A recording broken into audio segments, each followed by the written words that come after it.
குழந்தை மாதிரி. நான் எப்போவுமே அவனை பேர் சொல்லி கூப்பிடாம அம்மா எம்மா எம்மா எம்மா எம்மா அப்படி தான் நான் அவனை கூப்பிடுவேன். என்னை மாதிரி அவனை யாராவது பாசம் வச்சுருப்பாங்களா என்னன்னு எனக்கு தெரியாது. ஆனால் நான் அவ்வளோ பாசம் வச்சுருந்தேன் அவன் மேலே.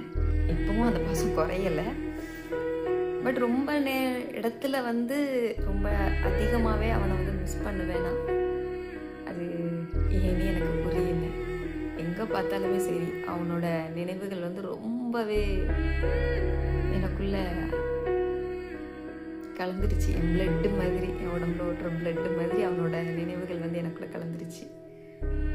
அவனை எனக்கு ரொம்ப பிடிக்கும்.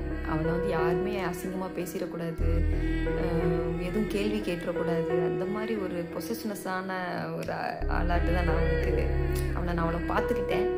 பட் எனக்கு கடைசியில் தான் தெரிஞ்சுது, பைத்தியக்காரி நீ அவனை வந்து ஒரு பைத்திய மாதிரி நீ அவனை கண்ட்ரோல் பண்ணுற அப்படின்ட்டு எனக்கு தெரிஞ்சுது. அப்புறம் தான் நான் யோசித்தேன், ஓகே அவனுக்கு வந்து இது விருப்பம் இல்லை, அவனுக்கு நம்ம பாசம் காட்டுறது விருப்பம் இல்லை, நம்ம அவன் மேலே அவனுக்கு ஒன்று பார்த்து பண்ணுறதுல விருப்பம் இல்லை அப்படிங்கிறது எனக்கு தெரிய வந்தது.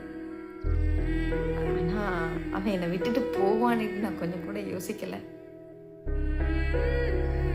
அவன் விட்டுட்டு போகும்போது அவனுக்கு ஹாப்பியாக இருந்ததோ தெரியல, எனக்கு அவ்வளோ வலிச்சுது. நான் அவ்வளோ வலியை நான் தாங்கிக்கிட்டேன்.